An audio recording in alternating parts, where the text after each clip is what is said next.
विद्यार्थी मित्रांनो, mathematics part 2 मधला फर्स्ट चॅप्टर ज्याचं नाव आहे सिमिलॅरिटी हा आज आपण अभ्यासणार आहे. पहा, 9वी मध्ये सुद्धा आपण सिमिलॅरिटी ही कन्सेप्ट अभ्यासलो होतो. त्यामध्ये स्पेशली दोन ट्रायंगल्सची सिमिलॅरिटी ऑफ टू ट्रायंगल्स, त्यामध्ये आपण असं पाहिलो की जेव्हा दोन ट्रायंगल्सचे अँगल कॉन्ग्रुएंट असतात आणि करस्पॉन्डिंग साइड्स प्रोपोर्शन मध्ये असतात तेव्हा ट्रायंगल्स सिमिलर असतात असं आपण 9वी मध्ये अभ्यासलो. आणि मग ट्रायंगल सिमिलर होण्यासाठी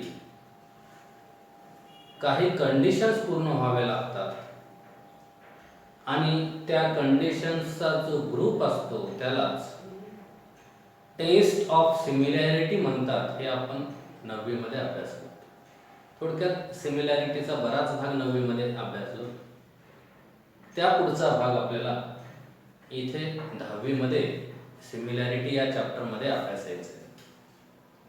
ठीक आहे. तत्पूर्वी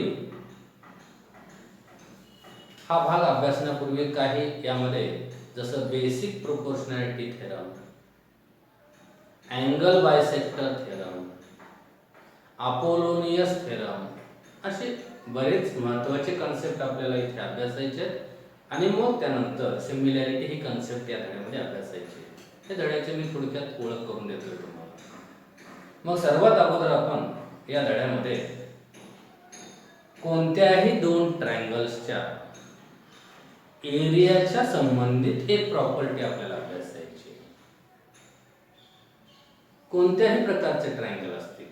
आता कोणत्याही प्रकारचे म्हणजे आपण टाइप्स ऑफ ट्रायंगल अभ्यासलो. Equilateral, isosceles, scalene, acute angle, scalene, right angle, obtuse angle हे ट्रायंगल्सचे प्रकार आहेत. त्यापैकी कोणत्याही प्रकारचे दोन ट्रायंगल्स त्यांच्या एरियाचा रेशो त्या संबंधित आपल्याला प्रॉपर्टी अभ्यासायची. The ratio of areas of two triangles. बघा, द रेशो कोणाचा रेशो? एरियाज. कोणाचा? Area of two triangles. Ratio ही कन्सेप्ट आपण 9वी मध्ये अभ्यासलो. एका संख्येचा दुसऱ्या संख्येशी रेशो कसा लिहायचा आपण 9वी मध्ये शिकलो. समजा ए आणि बी दोन संख्या असतील तर नंबर ए चा बी शी रेशो या पद्धतीने लिहितात. The ratio of A to B. कोणत्याही दोन संख्याचा, दोन क्वांटिटीचा या प्रकारे रेशो लिहिता येतो. हे आपण मागच्या वर्षी अभ्यासलो. मग इथे आपल्याला रेशो लिहायचंय. कोणाचा रेशो लिहायचंय? एरियाचा. कोणाचे एरिया? दोन ट्रायंगल्सच्या एरियाचा रेशो. बघा, रेशो लिहिण्यासाठी दोन टर्म पाहिजेत.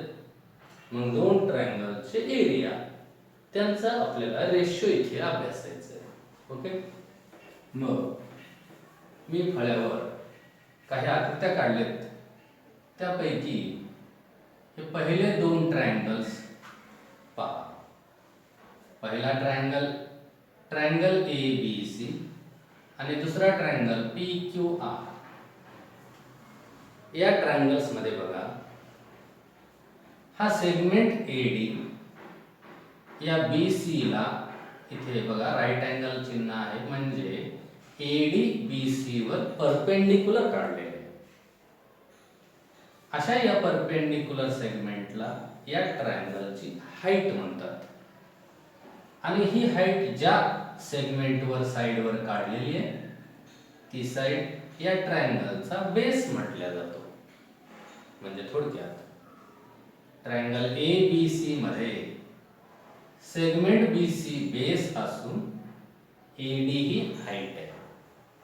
तसंच या ट्रायंगल PQR मध्ये सेगमेंट PS हाईट आहे आणि सेगमेंट QR बेस आहे. ओके. मग आपण 9वी पर्यंत ज्या ट्रायंगल्सचा बेस आणि हाईट माहित असेल त्या ट्रायंगलचा एरिया फाइंड करण्याचा फॉर्म्युला अभ्यासलेले आहेत. तुम्हाला तो फॉर्म्युला परिचित आहे. Area of triangle is equal to half into base into height. मी इथे थोडक्यात लिहितो. Area of triangle is equal to half into base into height. आणि मग याच फॉर्म्युलेच्या आधारे आपल्याला दोन ट्रायंगलच्या एरियाचा रेशो इथे मांडायचंय आणि त्याच्यावरून एक इक्वेशन मिळवायचंय आणि त्या इक्वेशनच्या आधारे आपण प्रॉपर्टी सांगू शकतो. बघा, एरिया ऑफ ट्रायंगल ABC, हा पहिला ट्रायंगल ABC, याचा एरिया आणि एरिया ऑफ ट्रायंगल PQR, या दोन ट्रायंगलचा एरिया, त्याचा आपण इथे रेशो मांडलो. मी आता सांगितलेलं आहे 2 नंबरचा रेशो कसा मांडायचा. या ट्रायंगलच्या एरियाचा रेशो या ट्रायंगलच्या एरियाशी इथे आपण मांडलो आणि हा एरियाचा रेशो इक्वल असतो हे आपल्याला आता सांगायचे. आणि मग ट्रायंगल ABC याचा एरियाचा फॉर्म्युला मी ऑलरेडी वर लिहिलेला आहे. याच्यामध्ये आपण किमती ठेवू. हाफ इंटू ट्रायंगल ABC चा बेस मी ऑलरेडी सांगितलेलं आहे. या ट्रायंगल मध्ये बेस BC आहे आणि AD हाईट आहे. तुम्ही अगोदर हाईट लिहिलात तरी चालतं किंवा बेस लिहिला तरी चालतं. सेकंड ट्रायंगल PQR, याचा फॉर्म्युला हाफ इंटू या ट्रायंगलचा बेस QR आणि या ट्रायंगलची हाईट आहे PS. आणि मग होईल काय पहा, यामध्ये हे हाफ टर्म सेम असल्यामुळे त्यांचा भागाकार 1 येईल, म्हणजेच ते कॅन्सल होतील आणि मग इथे राहील BC into AD upon QR into PS आणि मग इज इक्वल टू हा मिळाला ट्रायंगल ABC चा एरिया आणि ट्रायंगल PQR चा एरिया यांचा रेशो. बघा, हा रेशो मांडलेला आहे. Area of triangle ABC is to area of triangle PQR, या दोघांच्या ट्रायंगलच्या एरियाचा रेशो इक्वल मिळाला या रेशोशी. आणि मग या रेशो मध्ये काय आहे पहा, तेच महत्त्वाचं आहे. या रेशो मधला हा फर्स्ट टर्म इथे गुणाकार आहे, प्रॉडक्ट आहे. हा सेकंड टर्म इथे पण प्रॉडक्ट आहे. कोणाकोणाचा प्रॉडक्ट आहे? BC आणि AD चा. BC बेस आहे, AD हाईट आहे. इथे QR आणि PS चा. QR बेस आहे आणि PS हाईट आहे. मग आपल्याला असं म्हणता येईल हा रेशो कोणाचा रेशो आहे? प्रॉडक्टचा रेशो आहे. आणि प्रॉडक्ट कोणाचा आहे मग? Their base and corresponding height. म्हणजे याचा बेस आणि याचीच corresponding height. Base and corresponding height, base and corresponding height, यांच्या प्रॉडक्टचा हा रेशो इक्वल आहे ratio of areas of two triangles. हाच तो इक्वेशन आहे. हीच ती प्रॉपर्टी आपल्याला आता शब्दात मांडायची आहे.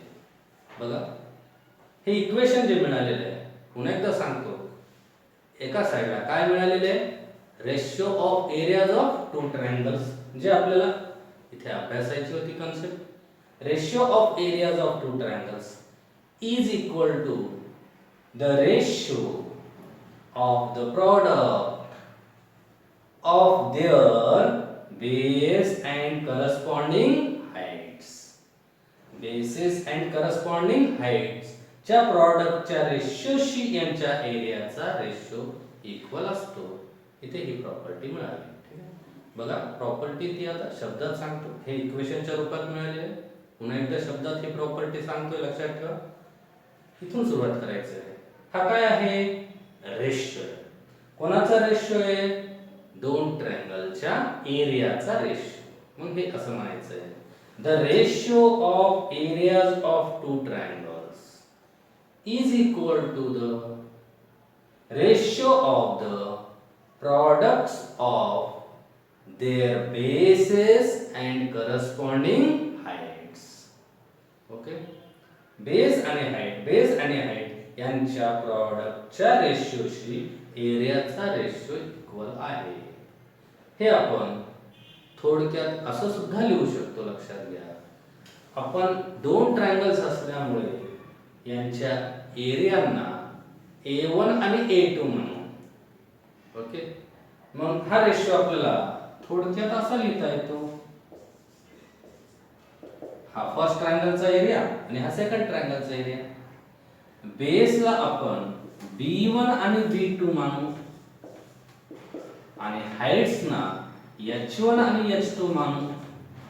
तर आपल्याला हाच वरचा इक्वेशन या स्वरूपात सुद्धा लिहिता येतो. थोडक्यात लक्षात ठेवायला सोपं आहे. Ratio of areas of two triangles is equal to the ratio of the products, कोणाचा products of their bases and corresponding heights. Okay, A1 is to A2 equal to B1 into H1 upon B2 into H2. मग आता यामध्ये काही conditions आहेत. त्या condition मध्ये काय होईल बघा, मी अजून एक आकृती काढलेली आहे फळ्यावर इथे. हा ऍक्च्युअली मोठा ट्रायंगल आहे ADC. याच्यामध्ये हा सेगमेंट BC काढल्यामुळे असे दोन ट्रायंगल्स तयार झाले, ट्रायंगल ABC आणि ट्रायंगल DBC. ह्या एकाच मोठ्या ट्रायंगल मध्ये असे दोन ट्रायंगल्स तयार झालेत. आता या दोन ट्रायंगलच्या एरियाचा रेशो लिहू आपण. जसं या दोन ट्रायंगलच्या एरियाचा रेशो आपण लिहिलो, हा रेशो इक्वल आहे त्यांच्या बेस आणि हाईटच्या प्रॉडक्टच्या रेशोशी. मग आता त्यामध्ये ज्या काही शक्यता आहेत, पॉसिबिलिटी आहेत, ते आपण अभ्यासतोय. मग इथे हे दोन ट्रायंगल बघा, नाव असतं ट्रायंगलचे, ट्रायंगल ABC आणि हा ट्रायंगल DBC. या दोन ट्रायंगलच्या एरियाचा रेशो आपण लिहू. मग हे लिहिताना आता या दोन ट्रायंगलचे बेस काय आहेत आणि हाईट काय आहेत ते पहिल्यांदा पाहून घेऊ. बघा, ट्रायंगलचे हाईट्स त्या ट्रायंगलच्या इंटेरियर मध्ये असतात का त्याची साइड असते का त्या ट्रायंगलच्या एक्सटेरियर मध्ये असतात, हे आपण 9वी मध्ये अभ्यासलो. जर ट्रायंगल ॲक्यूट अँगल असेल तर त्या ट्रायंगलची हाईट इंटेरियर मध्ये असते. जर तो ट्रायंगल ऑब्टूस अँगल असेल तर त्या ट्रायंगलची हाईट एक्सटेरियर मध्ये असते. बघा, हा ट्रायंगल याच्या एक्सटेरियर मध्ये ही हाईट आहे, हा ट्रायंगल याच्या इंटेरियर मध्ये ही हाईट आहे. आणि जेव्हा ट्रायंगल राईट अँगल असतो तेव्हा याची साइड हीच त्या ट्रायंगलची हाईट असते. हे आपण 9वी मध्ये अभ्यासलो. आणि मग इथे या ट्रायंगल्सचे दोन जे ट्रायंगल आपण मांडलो काढलो त्यांची हाईट मी इथे काढलेली नाहीये. हा BC हाईट होणार नाही, लक्षात घ्या, कारण हा परपेंडिक्युलर नाही. हाईट त्या सेगमेंटला म्हणतात जो परपेंडिक्युलर असतो. हा जो सेगमेंट BC मी काढलेला आहे हा परपेंडिक्युलर नाहीये, त्याच्यामुळे ही हाईट नाहीये, लक्षात घ्या. मग या ट्रायंगलची हाईट आपण काढलेली नाही. बघा, ऍक्च्युअली हाईट अशी आहे. पहिल्यांदा या ट्रायंगल ABC चा विचार करू आपण.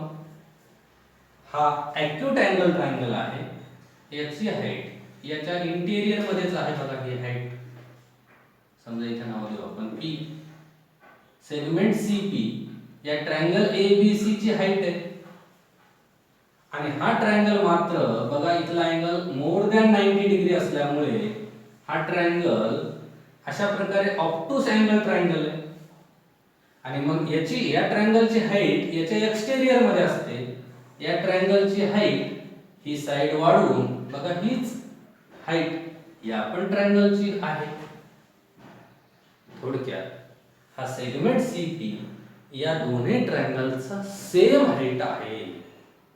जे मी इथं काढलेलं आहे सीपी ट्रायंगल एबीसी चा हाईट आहे आणि हा सीपी ट्रायंगल सीबीडी चा पण हाईट आहे. आता मी हे काढून दाखवलेलं आहे.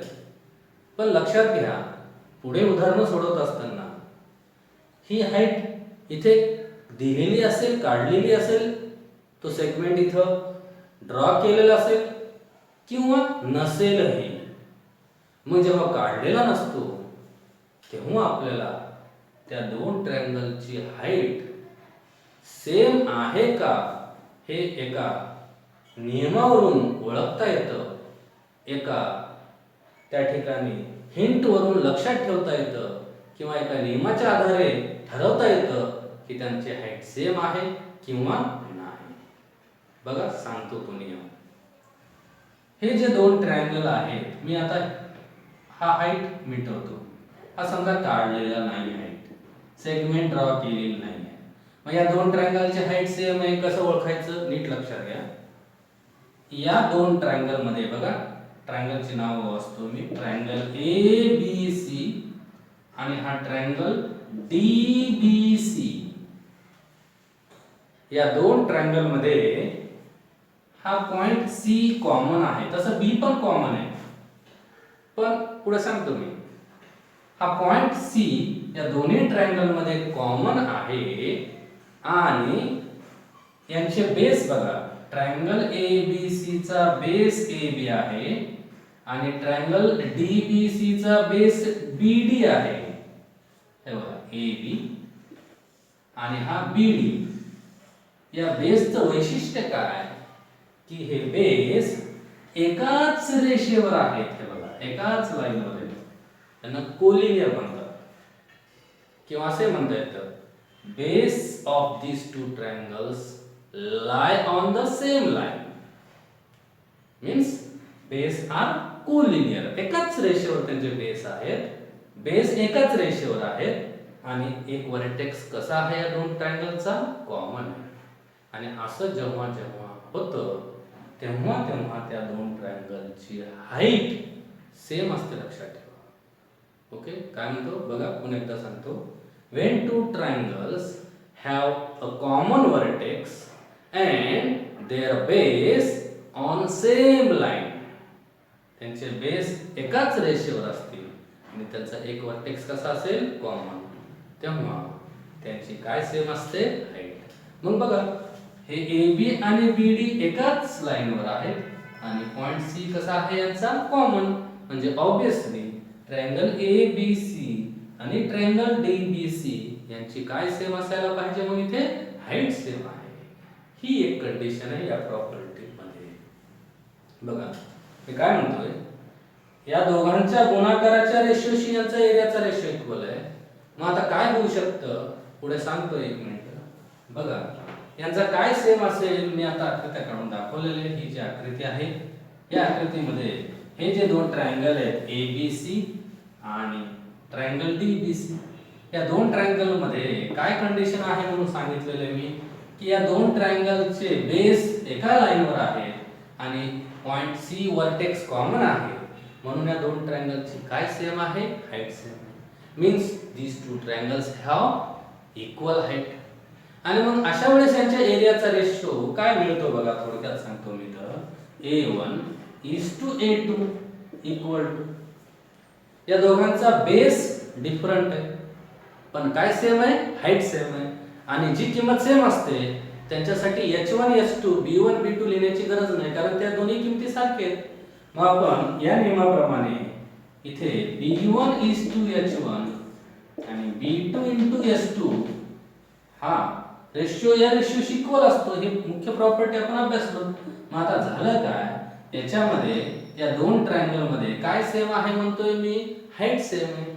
हाईट सेम आहे म्हणजे हाईटची किंमत काय आहे सेम आहे. कॅन्सल झाले. मग हाईट सेम आहे कॅन्सल झाले तर उरलं काय इथे लिहितो मी A1 A2 इक्वल टू काय रेशो राहिला फक्त B1:B2. हे next property means the ratio of areas of two triangles is equal to the ratio of corresponding base when those two triangles have equal height. बघा इथे या condition मध्ये height आणि base different होते म्हणून त्यांच्या गुणाकाराच्या रेशोशी इक्वल येतो. त्यानुसार मी इथे जी कंडिशन वापरली काय झालं या कंडिशन मध्ये these two triangles have equal height, then ratio of areas of two triangles is equal to the ratio of corresponding base. हे झालं इन शॉर्ट इक्वेशन. आता मी हे प्रॉपर्टी सांगतोय. the ratio of areas of two triangles याप्रमाणे the ratio of areas of two triangles पण इथे काय condition आहे with equal heights. ratio of areas of two triangles with equal heights is equal to the ratio of the base. जेव्हा height equal असतं तेव्हा त्यांच्या एरियाचा रेशो त्यांच्या बेसच्या रेशोशी इक्वल असतो. ओके बघा फरक थोडाच आहे. इथे गुणाकाराच्या रेशोशी इक्वल, इथे हाईट सेम असल्यामुळे कॅन्सल झाले म्हणून कोणाशी इक्वल त्यांच्या बेसच्या रेशोशी. ही एक कंडिशन झाली. आता पुढची कंडिशन पहा. पहिल्यांदा जेव्हा आपण दोन ट्रायंगलचा एरियाचा रेशो मांडलो तेव्हा त्यांचे बेस आणि हाईट दोन्ही डिफरंट होते म्हणून त्यांच्या एरियाचा ratio of the product of their base and हाईटशी मिळाला. आता पुढे त्याच्यानंतर पाहिलं आपण हाईट सेम असेल तर त्यांच्या एरियाचा रेशो इक्वल असतो रेशो ऑफ देअर करस्पॉन्डिंग बेसशी. मग आता पुढे काय कंडिशन काय पॉसिबिलिटी होऊ शकते की त्यांचा बेस सेम असू शकतो. बघा या आकृतीमध्ये ट्रायंगलचे नाव वाचतोय मी. बघा ट्रायंगल ABC हा मोठा ट्रायंगल आणि सेकंड ट्रायंगल आहे ट्रायंगल PBC. ट्रायंगलचे नाव नीट लक्ष द्या. ABC आणि हा PBC. आपण आता या दोन ट्रायंगलच्या एरियाचा ratio area of triangle ABC is to area of triangle PBC. बघा ट्रायंगलचे नाव दिलेले ABC आणि PBC. पहिल्या प्रॉपर्टीनुसार ह्या एरियाचा रेशो इक्वल असतो कोणाशी ratio of the products of their bases and corresponding heights. मग आपण आता यांच्या बेस आणि हाईटच्या किमती ठेवू. काय होते बघा ट्रायंगल ABC मध्ये AM ही हाईट आहे परपेंडिक्युलर आहे. कोणावर काढलेली हाईट आहे ह्या ट्रायंगलच्या साइड BC वर. बघा ABC मध्ये AM हाईट आहे कोणावर काढलेली आहे BC वर म्हणून BC त्याचा बेस होईल आणि परपेंडिक्युलर सेगमेंटचं नाव काय आहे AM त्याचा हाईट होईल. सेम आता ट्रायंगल PBC साठी PBC मध्ये सेगमेंट PN हा परपेंडिक्युलर काढलेला आहे. कोणावर काढलेले आहे साइड BC वरच काढलेले आहे. मग या ट्रायंगल मध्ये PN हाईट आहे आणि BC या ट्रायंगलचा बेस आहे. थोडक्यात लिहिल्यानंतर कळेल तुम्हाला. आकृतीचं निरीक्षण केलं असाल तरी कळालं असतं. ट्रायंगल ABC आणि PBC मध्ये पुढे आपल्याला ऑब्झर्वेशन हे ओळखायचं आहे. BC हा बेस या दोन्ही ट्रायंगल मध्ये कसा आहे कॉमन आहे किंवा त्याला सेम आहे असं म्हणता येतं. पण होईल काय BC टर्म एलिमिनेट होतील म्हणजेच यांच्या एरियाचा रेशो हा कोणत्या रेशोशी इक्वल आला AM:PN. AM आणि PN या ट्रायंगल्सचे काय आहेत मग हाईट्स आहेत. म्हणून असं म्हणता येतं ratio of areas of two triangles with equal base. काय सेम आहे त्यांचा बेस इक्वल आहे. The ratio of areas of two triangles with equal base is equal to the ratio of corresponding heights. मग आपण हे थोडक्यात असं लिहू शकतो a1 is to a2 is equal to h1 is to s2 because these two triangles have equal base. जेव्हा height equal असतो या एरियाचा रेशो कोणाशी इक्वल असतो बेसच्या रेशोशी म्हणजे b1 is to b2. आता बेस इक्वल आहे म्हणून कोणाशी इक्वल आला हाईटशी. आणि मग आता याच्या पुढे बघा इथे अजून एक आकृती काढलेली आहे. इथे काय पॉसिबिलिटी आहे इथे कोणत्या दोन ट्रायंगल आहेत त्यांची नावं सांगतोय मी. आपण त्यांचा रेशो लिहू. एरिया ऑफ ट्रायंगल PQS आणि दुसरा ट्रायंगल आहे एरिया ऑफ ट्रायंगल RSE. हे PQS की PRS. कुठूनही सुरुवात करा. Q पासून सुरुवात केलं तर R पासून सुरुवात करायचं. QSP RSP म्हणायचं आहे. आपण आता PQS लिहिलो तर या ट्रायंगलचं नाव PRS लिहू. मग या दोन ट्रायंगलच्या एरियाचा रेशो मांडायचा. आता याच्यामध्ये एक कंडिशन सांगतो पहा मी. समजा या आकृतीमध्ये PS हा सेगमेंट मीडियन असेल. आता मीडियन कशाला म्हणतात आपल्याला माहिती आहे. जेव्हा ट्रायंगलच्या व्हर्टेक्स मधून किंवा ट्रायंगलचा व्हर्टेक्स आणि त्याच्या अपोजिट साइडचा मिड पॉइंट यांना जॉइन करणाऱ्या सेगमेंटला मीडियन म्हणतात, मध्यगाव. मग त्या अर्थाने P हा या ट्रायंगलचा व्हर्टेक्स असून S हा या QR चा काय आहे मग मिड पॉइंट आहे. आपल्याला जेव्हा डाटा पुरवतात तेव्हा PS ला मीडियन असं देतात किंवा S is mid point of QR असं सुद्धा म्हणतात. आणि मग अशा वेळेस काय होते बघा, हा मिड पॉइंट असल्यामुळे सेगमेंट QS आणि सेगमेंट RS हे कॉन्ग्रेंट होतात, इक्वल होतात. मग आपण कोणत्या दोन ट्रायंगलच्या एरियाचा रेशो लिहितोय PQS आणि PRS. या दोन्ही ट्रायंगल मध्ये QS आणि RS कॉन्ग्रेंट आहेत, इक्वल आहेत. आणि ऑब्वियसली हे बेस आहेत. आता तुम्ही म्हणता सर हे बेस आहेत तर ह्याची हाईट कुठे दिसत नाही, काढलेली नाही आहे. हा हाईट होऊ शकत नाही कारण हा सेगमेंट परपेंडिक्युलर नाही. मग मी आत्ताच याच्यापूर्वी सांगितलेलं आहे हाईट्स आपल्याला सेम आहे का हे ओळखता येतं. त्यासाठी काय नियम सांगितला होता मी, त्या दोन ट्रायंगल मध्ये एक व्हर्टेक्स कॉमन असेल. बघा या दोन ट्रायंगल मध्ये PQS आणि PRS मध्ये P हा व्हर्टेक्स कॉमन आहे आणि बेस एकाच लाईनवर असायला पाहिजे. बघा QS आणि RS हे एकाच लाईनवर आहेत. म्हणजेच ह्या दोन ट्रायंगलची हाईट कशी आहे, सेम आहे. का सेम आहे?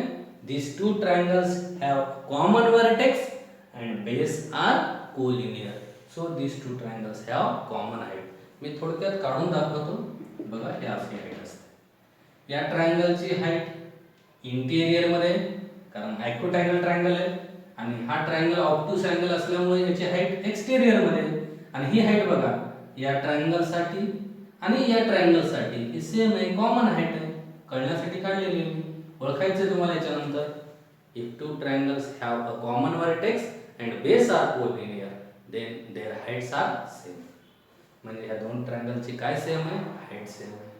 मग आता हाईट सेम आहे तर यांच्या एरियाचा रेशो कोणाशी इक्वल असतो, बेसच्या रेशोशी. मग आता ही हाईट आहे तर ही हाईट कोणावर काढलेली आहे, या QS वर आणि SR वर. मग हे दोघं बेस आहेत आणि बेसचे वैशिष्ट्य काय आहे, S मिड पॉइंट दिलेला असल्यामुळे QS आणि SR पण इक्वल आहेत. वाटल्यास मी थोड्या वेळासाठी काय करतो करण्यासाठी तुम्हाला इथे लिहितो. हे बघा हे यांच्या एरियाचा रेशो या ट्रायंगल PQS चा बेस QS आहे आणि इनटू या ट्रायंगलची हाईट PM आहे. हा ट्रायंगल PRS याच्यासाठी PM हाईटच आहे आणि SR बेस आहे. SR into PM. मग होईल काय, दोघांमध्ये PM सेम आहे, कॅन्सल झाला. आणि QS आणि RS हे दोघं कॉन्ग्रेंट आहेत, म्हणजे ह्यांची व्हॅल्यू कशी आहे, सेम. हे पण एलिमिनेट झाले. म्हणजे सारख्या संख्या असल्यामुळे याचा भागाकार काय येतो, 1 येतो. म्हणजे यांच्या एरियाचा रेशो जो मिळाला बघा आता, the ratio of areas of two triangles is equal to the 1. म्हणजे यांच्या एरियाच्या रेशोची व्हॅल्यू किती मिळाली, 1 मिळाली. आणि मग ही का आली 1 यांच्या एरियाच्या रेशोची व्हॅल्यू? सिंपल आहे, बेस सेम होते, एलिमिनेट झाले. हाईट सेम होते, कॅन्सल झाले. म्हणजेच या दोन ट्रायंगल मध्ये काय काय सेम होता, बेस आणि हाईट दोघेही सेम होते. म्हणून यांच्या एरियाचा रेशो ची व्हॅल्यू किती आलेली आहे, 1 आलेली आहे. आणि मग आपण याला क्रॉस मल्टिप्लिकेशन केलं, त्याच्या छेदात काय नाही म्हणजे काय असतं, 1 असतं. तर आपल्याला बघा असं मिळतं, 1 ने याला जर गुणलं, area of triangle PQS is equal to area of triangle PRS. हे फायनल इक्वेशन आहे. बघा काय मिळालं, या दोन्ही एरियाची व्हॅल्यू कशी आहे, इक्वल आहे. थोडक्यात या दोन्ही ट्रायंगलचा एरिया कसा आला, इक्वल आला. कारण यांच्या रेशोची व्हॅल्यू 1 आहे. जेव्हा जेव्हा रेशोची व्हॅल्यू 1 असते, लक्षात घ्या, तेव्हा ते दोन्ही व्हॅल्यू सेम असतात. म्हणजेच यांचा एरिया कसा आला, इक्वल आला. का इक्वल आला यांचा एरिया? कारण यांचा हाईट आणि बेस दोघेही सेम आहे.